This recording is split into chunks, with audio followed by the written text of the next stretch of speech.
Well, and then ultimately, I think what we're going for is the top of mind presence. Yeah. And so even if people don't actually click on the video and watch it, they're still seeing something in their stream every day. That's and all so I care about. It's just triggering that little memory, synapses in their brain or whatever, and it's just like, oh yeah. Yeah, I always love that. People are like, I don't really care how many people watch it. I just need them to see it. Yeah, because if you didn't have any videos, because I think you pretty much get all your business the way that I do. Social media, yeah, social media and video. Yeah.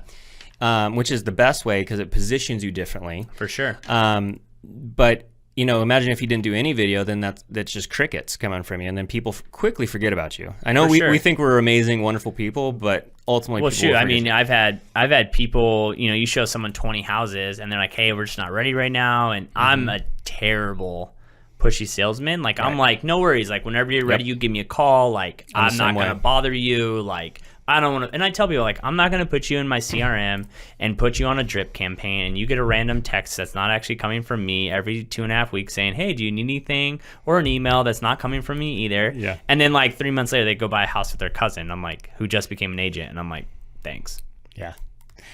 Yeah, I've been on that side of it, man. It hurts. It always kind of stings a little bit. That's the worst part about being so heavy on social. You see every one of your followers that buys a house. You're like, well, why did you use me? And then you're like, oh, it's their cousin. I'm like, oh, it makes sense. Well, and then so one of the things that I've done, and I'm not sure how you've kind of built up your social following and stuff, but I was a waiter for a long time, and so I quickly realized, like, if you wanted to get your food out, you had to be cool with the cooks. Yeah. Right. And so I was always getting them waters or just kind of, being the cool guy. And so I'd get my food out better, which means the food would come out faster. The guests had a better experience, and I got bigger tips kind of thing, right? So when I got into real estate, buyers come and go, but I quickly realized that there are certain players in my local real estate market.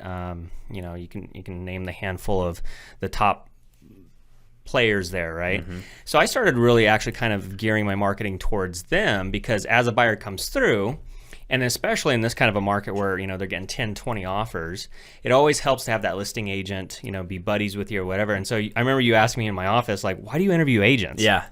Well, at the beginning of this year, I had a client that saw their dream house, and but they had to sell their house, and it wasn't on the market yet. So how hard that is.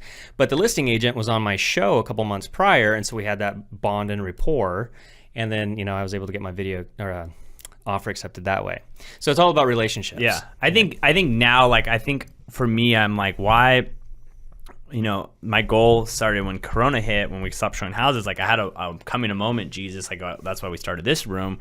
Was like, okay, like, how do we make money when houses don't sell? Mm-hmm. And so, like, for me, that's like, okay, it's like we're putting all this content out, right? Mm-hmm. Well, why are we not selling this content, mm-hmm. right? Why, like, people are all into buying coaching programs. Why am I not selling coaching programs? And then it's like, why am I not growing my YouTube channel to get ad revenue? Why am I not growing t-shirt brand or whatever? So for me, it's like, because we do what we do and we're not sitting on the phones prospecting all day, I really have a lot of time to create more and more content, which I started thinking, I'm going to make content for realtors. I'm going to make content for buyers. I'm going to make content for sellers. And then I'm going to make content for, people who have small businesses that, like, can't do their own content. We'll do it here. Yeah. And then that then grows my circle of influence, grows, like, my network and da-da-da. But it's like, I don't even feel like I'm putting out enough content. Well, I think you put out some of the most content. Yeah, I need to put out more. But why? I mean, is more necessarily better, you think? No, but I think I need to be putting out more content towards more groups of people. So, like, if I put out 7 videos in 1 week, but, like, 3 of them are only going to agents, and then 2 are only going to sellers, and then 2 are only going to my sphere of influence, maybe things people like about me, whatever. It's like, well, I should have 7 videos going to realtors, because those are the videos content they care about. I should have 7 videos going to buyers and sellers. That's what they care about. I should have 7 videos going, or content pieces going out to my sphere of influences. Mm-hmm. Because for me, that's 777 or whatever the number is. Mm-hmm. So it's like, people might be like, holy crap, it's a lot of videos. But for each group of that circle, they're only caring about those 7 videos or 7 pieces of content. But I also find that oversaturation is a bad thing as well. Mm-hmm. And so if somebody's getting bombarded, like, when you sign up for an email list or something like that, and at first you're all excited, but then you get, like, 5 emails a day for, like, whatever they're trying to push kind of thing. You're like, and you just immediately tune it out. You don't even open it anymore. The high is gone, and you just kind of, like, shut them out. So I think there is that danger. No, there is a danger. And I think, like, for me, like, it's like, it matters, like, where they're getting that content, right? So like I don't go like, the plan is not to make like all 7 of those and then send them out to an email blast. It's like, okay, like 1 or 2 will go out in the email blast a week. 1 or 2 of those will go on my social media. 1 or 2 will those go on my website and a blog post. Very cool. And spread them out where they're actually at. And they change, and it changes. Look at how we switched the interview.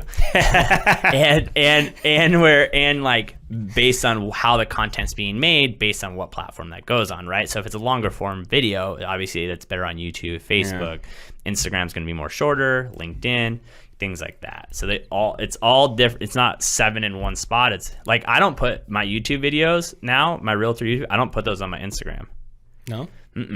Why? Because it's like, I want to force realtors who want to see real estate content to my YouTube channel. I don't want that, because I don't want my people getting bombarded with 7 realtor tips a video. I want to move those people. So I'll like do a screenshot and be like, hey, go follow my YouTube channel, go see that video. I want to draw them to the YouTube channel, because if I grow the YouTube channel, more followers ends up ad revenue, plus going to other people in the industry, be like, hey, I run a YouTube channel. Do you want to sponsor my YouTube channel? And so then before the podcast, be like, hey, on today's podcast, sponsor is John Butler.